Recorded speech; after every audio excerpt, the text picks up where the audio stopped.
Howdy everyone, it's Sam. Welcome back to the Wobble and Jaw Sports channel. If you're new around here, I hope I can get you to consider liking the content and subscribing to the channel. And if you are a regular around these here parts, thank you very much for the continuous support. Easter round is upon us. Let's get into round 6 of the 2023 NRL season.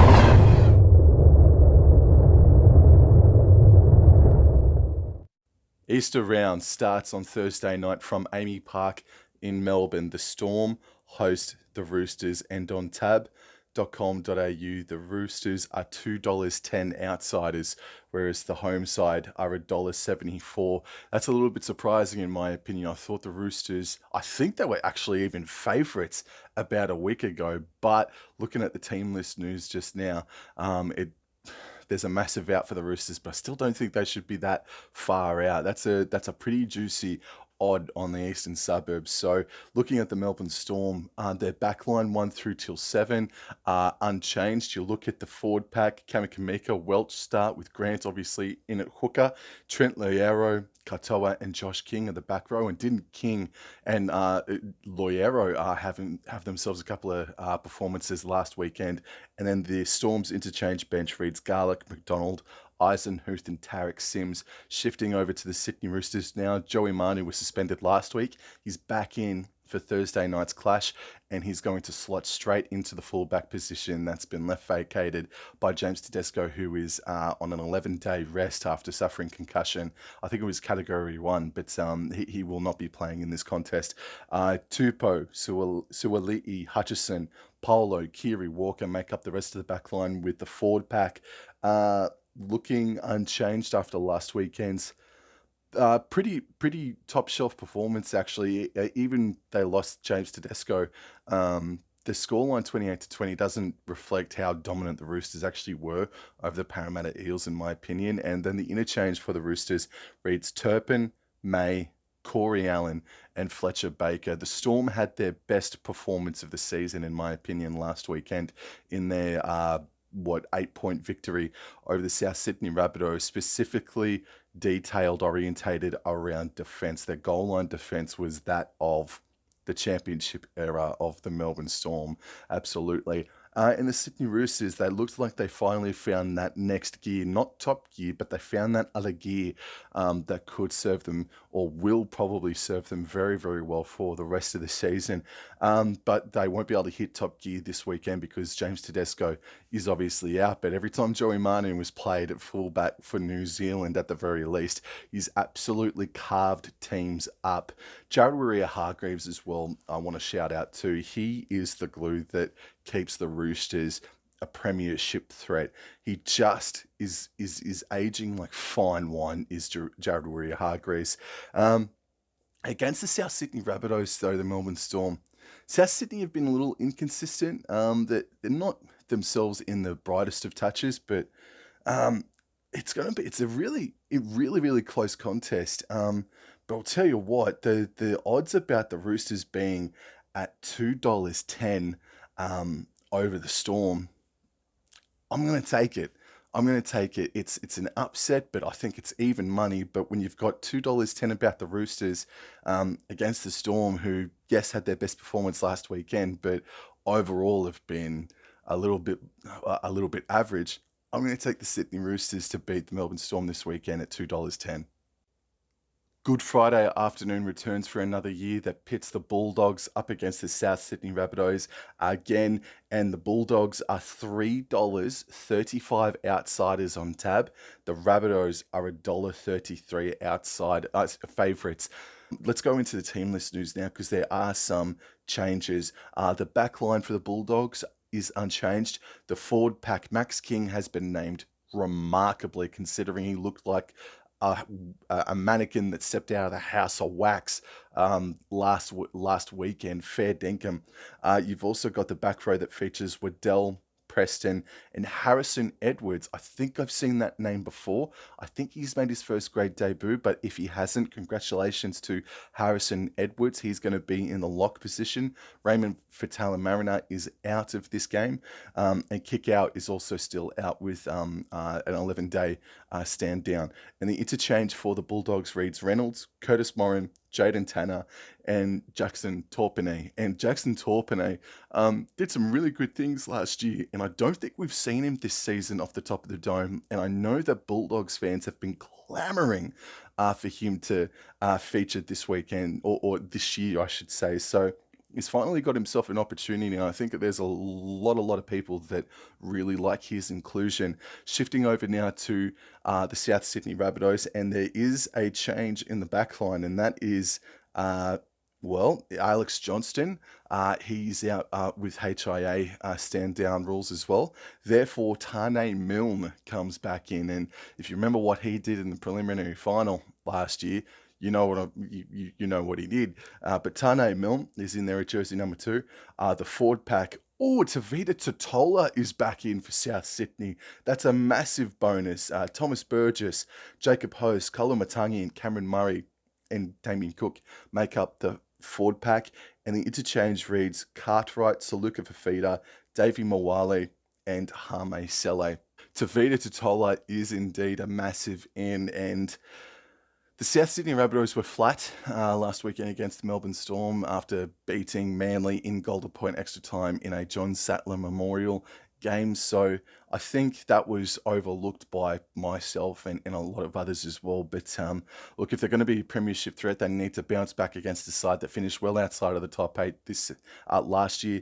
And on paper, the South Sydney Rabbitohs are definitely stronger as well. So last year, I think it was a huge blowout between the two, but this is going to be a little bit more restrained. I'll still say South Sydney Rabbitohs 13 plus, but not an extravagant one at that. So maybe like a 14 plus points victory for South Sydney Rabbitohs on Good Friday afternoon.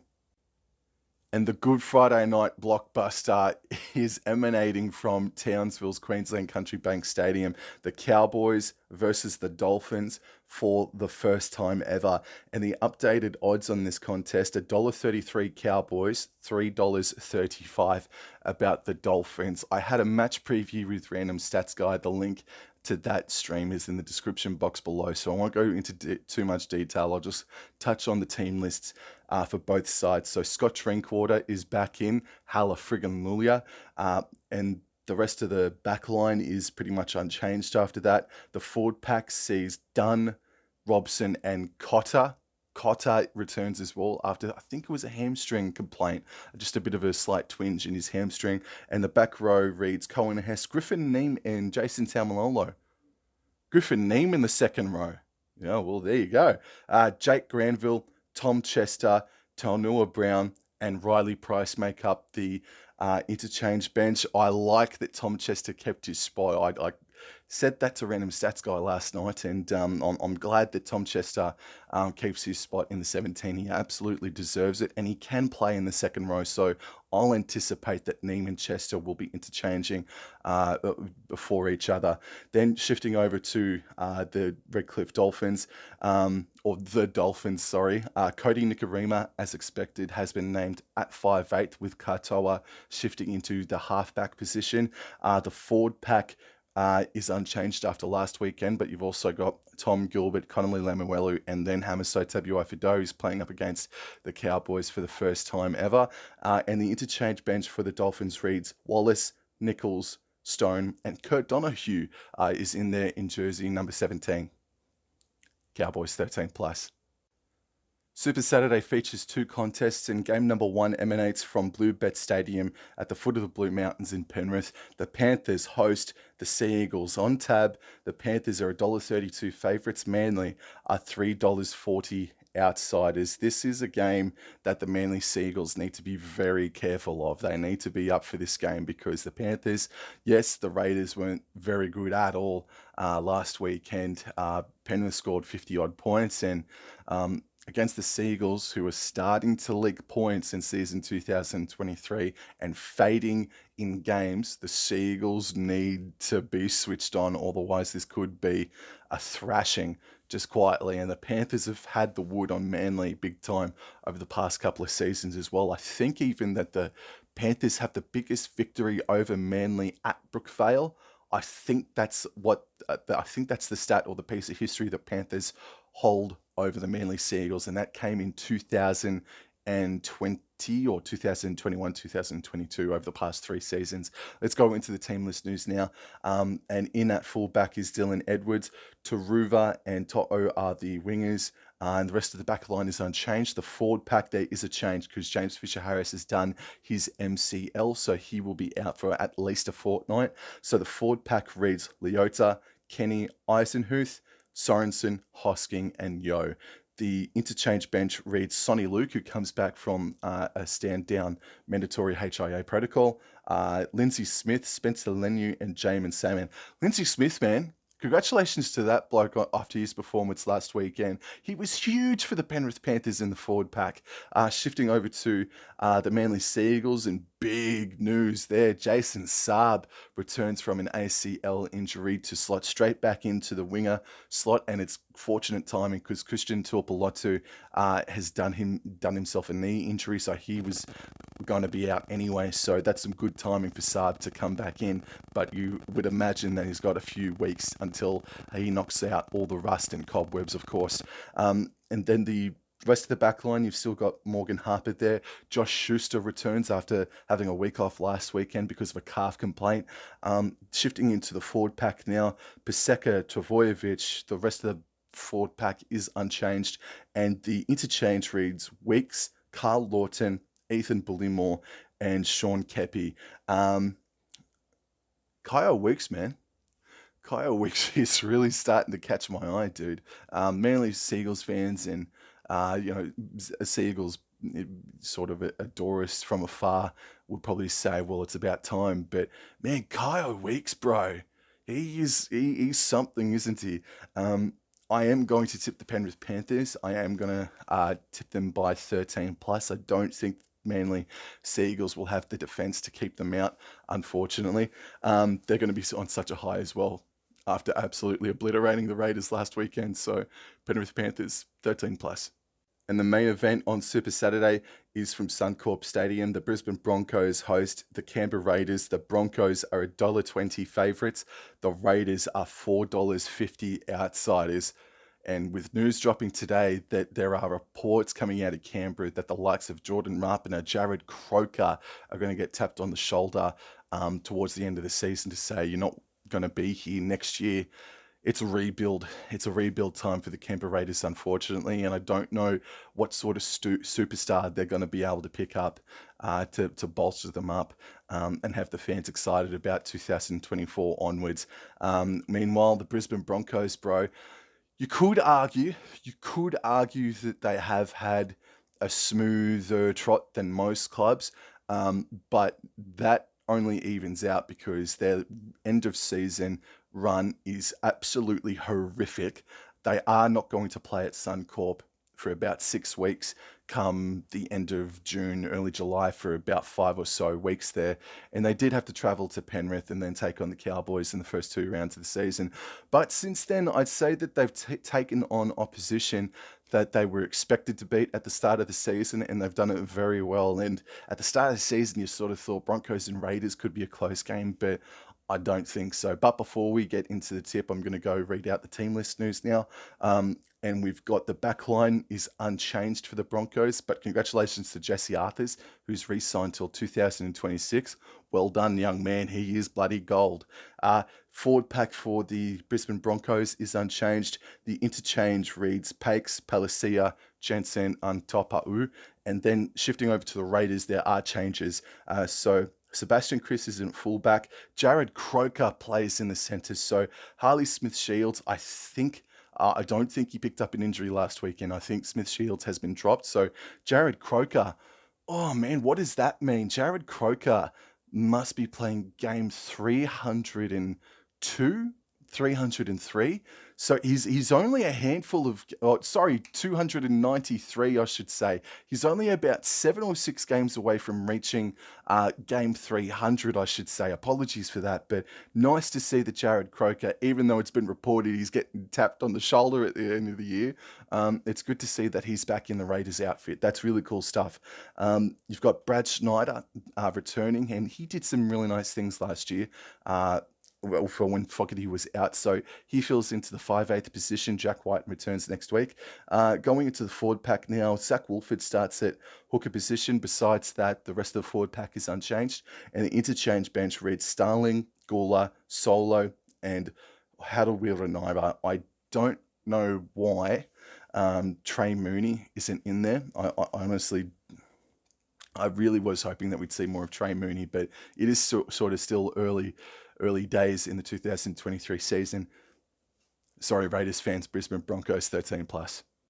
Easter Sunday features 2 contests, and game number 1 is from Cbus Super Stadium on the Gold Coast. The Titans, fresh off after a bye, host the St. George Illawarra Dragons, and the Titans are $1.70 to the Dragons, $2.15 on tab.com.au. These two sides met only back in round 2, so there's only been about 4 or 5 weeks since they last met, so the Dragons would know very well how to beat them, and on paper, the Titans are actually going to come into this game a little bit less stronger than what they did back in round 2. So let's look at the team list news now. We've got Jaden Campbell in at fullback because H.A. Brimson did a calf injury.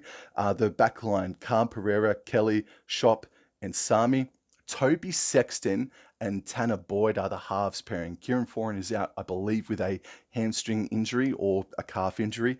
But Toby Sexton and Tanner Boyd, both of those players were very much in the mix of who was not going to play this season, and it has been Sexton, but this will be interesting because Sexton's actually been named at 5'8", and Tanner Boyd remains at the halfback position, so it'll be cool to see. It'll be really interesting to see how they go this weekend. The forward pack, Fodder Waker, Suomala Aui, and Chris Randall are the front row, and then Fafita, Stimson, and Liu are the back row. The interchange for the Titans reads Clark, Vuna, Isaac Suomala Aui, and Khaleesi Haas.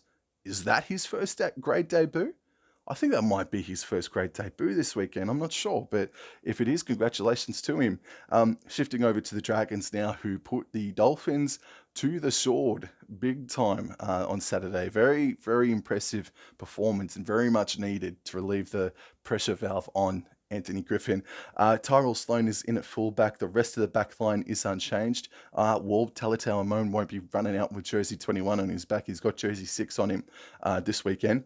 Francis Molo, Blake Laurie, Ben Murdoch-Masila, Jaden Seward, Jack Bird, Jacob Little starts in the hooker position, and then the interchange reads Mbai, DeBellin, Couchman, and Josh Kerr. I think this is going to be a close game. Hopefully it's not raining, because I think this could be a really entertaining game of footy.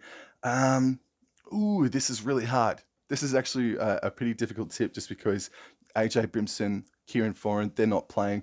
I think if they were, I would be very close to automatically just tipping the Gold Coast Titans. But this one's fraught with danger. This one is definitely fraught with danger. They are coming off the bye, the Gold Coast Titans, so they will be fresher for the run. That's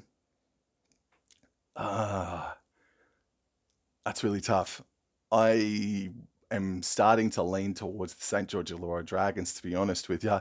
Bugger it. I'm going to stick with the St. George Illawarra Dragons. They only beat the Titans rather convincingly about a month ago or so, and the Titans are less stronger on paper as well. The Dragons found something in that second half. Now, the key to it is the consistency. See if they can't do it the week after, and by rights, they bloody should. So I'm going to go the Dragons to win this one 1-12. A lot of people would look at me cross-eyed and say, what the? But Knights versus Warriors, Sunday twilight fixture from McDonald Jones Stadium is right up my alley, and I'm really excited for this game. Even though we've seen this fixture already in 2023, Knights and the Warriors cannot be split on tab.com.au. They are $1.90 a piece. The two of maybe the biggest maybe not the biggest improvers, but the Knights and Warriors are doing a bit better than where a lot of pundits had them originally placed. Knights showing a lot more ticker, playing for Adam O'Brien, and the Warriors are just a completely new side. They're doing Cowboys of 2021, 2022 right now. Man, this is going to be a really, really interesting game. And these two sides only met back in round one, and the Warriors sort of only just scraped by the Newcastle Knights in that fixture. So let's look at the team list news now. Starting with the Newcastle Knights, Lockie Miller is at fullback, Young and Marzu are the wingers, and Young surely won't be dropped for the rest of the season, like fair dinkum surely. The centres, Gagai and Best. Crossland and Hastings are the other halves. Crossland is in for Tyson Gamble, who has been stood down for HIA protocols. And then shifting into the forward pack, we've got Saifiti, Brayley, and Thompson, Frizzell, Fitzgibbon, and Jack Johns. Leo Thompson impresses me more and more, excites me more and more every time I see the bloke play. The interchange for the Knights reads Kurt Mann coming off the bench in jersey 14, Jack Hetherington, Matt Croker, and Brodie Jones off the interchange bench. Then shifting over to the New Zealand Warriors, CNK retains his position at fullback, Kossi and Montoya are the wingers, Vilea and Pompey are the centres. Martin returns from HIA stand down, so he's in 5'8", and Sean Johnson is the halfback. And Sean Johnson, isn't he having an absolute renaissance in 2023? And the rest of the forward pack, so Tohu Harris has been named to return in the lock position. Bailey Sirinen is in for Murata Niukure. He's going to miss a couple of weeks because it was deemed that he executed a hip drop tackle on Talakai. I don't even think it was a hip drop tackle, to be honest with you. And looking at the interchange, Walker, Curran, Tavanga, and Tom Ali. And I do think it is worth noting that Dallin Watine-Zelezniak has been named in jersey number 18. So I think that's a little bit of an onus. I think that's a little bit of a warning to the backline players or the centres in particularly that, boys, if you have yourself a bit of an ordinary game, DWZ is ready. So that's rather interesting to note. Knights playing with a hell of a lot more ticker, man, but they're coming up even though they leaked 30 points or 20 points in 15, 20 minutes last weekend, they are coming up against a better side, defensively speaking, in the New Zealand Warriors in comparison to the Manly Sea Eagles. This is such a tough game to tip. This is genuinely going to fall either way. But while Jackson Hastings is having himself a pretty good start to the year as well, I can't go past the New Zealand Warriors. And it's interesting, like I spoke about the South Sydney Rabbitohs being flat after a Golden Point extra time victory in a very emotional game. And you've just had the Newcastle Knights coming off of a draw. And you've also got the Warriors putting in more than what they were bargaining for this past weekend against the Cronulla Sharks. So this could be a bit of a sloppy game. It could be a bit of a flat old affair to start off with. I just don't know who's got it taken out of them more, the Knights or the Warriors. But after that sort of victory for the Warriors, I am going to just give them the edge in this one and keep them. I think if they win this game, they remain in second position by the end of round 6. Holy crap, dude. And then finally on Easter Monday, the West Tigers host the Parramatta Eels from Accor Stadium, and the Tigers are $4.50 outsiders. The Parramatta Eels are $1.20 favourites, and this is becoming a traditional annual fixture, the Easter Monday clash between the Tigers and the Eels. And last year we saw one of the games of the season where the Tigers defeated the Parramatta Eels by a single point. And it wasn't just one of the games of the season because the Tigers won their first game of the year. It was a sensational effort put forward by the West Tigers. So let's look at the team list news now. So in at fullback this weekend is Charlie Staines in at fullback. The wingers are Kapoa and Junior Tupou. Kapoa, man, I really liked him working from the second row, The centre pairing is Naden and Toa, and the halves pairing is Duihi and Luke Brooks. The forward pack reads Uto Ikamanu, Coruscant Clemmer, Papali'i, Bateman, and Fanua Pole. I thought Pole was going to be suspended, but alas, here we are. The interchange bench reads Simpkin, Alex Tawal, Joe Offahengawi, and Sean Bloor. So Offahengawi and Sean Bloor return to the side. Brandon Wakeham has been dropped, and Dane Laurie, has been named in jersey number 22 on the reserves list. And then shifting to the Parramatta Eels now. Clinton Gutherson is still at fullback. The wingers, Micah Sevo and Hayes Dunster. Dunster is in for Bailey Simonson, who's been suspended for 2 weeks for a high shot on James Tedesco. And the centre pairing, is Will Penasini, and Sean Russell is in for Wonga Blake. And I'm just going to quickly scroll down. I cannot see where Wonga Blake is. It looks like Wonga Blake was potentially dropped. I'm sorry if that's incorrect information, but I don't see if he's been injured or suspended. So, egad. So Sean Russell in for Wonga Blake, and then of course Brian and Moses make up the halves pairing. The forward pack is Campbell Gillard, Grigg, and Hodgson. Sean Lane, that's a massive inclusion for Parramatta. He's in the second row, straight on in after suffering a broken jaw in the trial, so that's wonderful to see him back. Bryce Cartwright and Ryan Mattison make up the back row, Mattison being the lock forward. Interchange bench, Jermaine Hopgood is going to come off the bench this time round in jersey 14. Can't remember if he did last weekend. Jersey 15, Brendan Hands, Jack Murchie, and Makahisi Makatoa, with Matt Dury unfortunately dropping down into the reserves list. Just again, Bryce Cartwright, I think he's had his best season in a handful of years. So well done to Bryce Cartwright for maintaining the rage and keeping his position in the starting 13. Look, man, it's not good for consistency to have Staines at fullback one week, Dewey the other, and so on and so forth, isn't it? The poor old West Tigers fans just they must be looking like Woody from Toy Story 1, hanging on to that little bit of leather on the back of the truck with a dog nipping back on its heels, you know. Such a tough go for the West Tigers so far this year. But there is a shot. There is a shot for the Tigers. I mean, if they can replicate what they did last year, and if they can maybe focus on Sean Russell and Hayes Dunster in particular, maybe a Naden or a Kapoa could bowl them over. But I do like Russell. I do like Dunster as players. I struggle to say 13 plus Parramatta, but I'll do it anyway. I'm going to put some trust in the Parramatta Eels to get the job done, 13 plus, because if they lose, or even if they only just scrape by the West Tigers, danger signs for the Parramatta Eels. Yo, that's it for me this week for the NRL tips. Thank you so much for the continuing support, guys. It's nice to do another pre-recorded video for you guys after doing a live one last weekend. I think this is my preference anyway. So stay tuned for some big news coming very, very soon this week, actually. And I'll speak to you guys in the next episode. Oh, and don't forget to see my preview of Cowboys versus Dolphins. Check out the stream that is in the link in the description. I did an episode with Random Stats Guy. And also this Friday night, it'll be a live commentary watch-along stream with Hold the Ball, Cowboys versus Dolphins on Good Friday Night Football. Thank you, guys. Adios.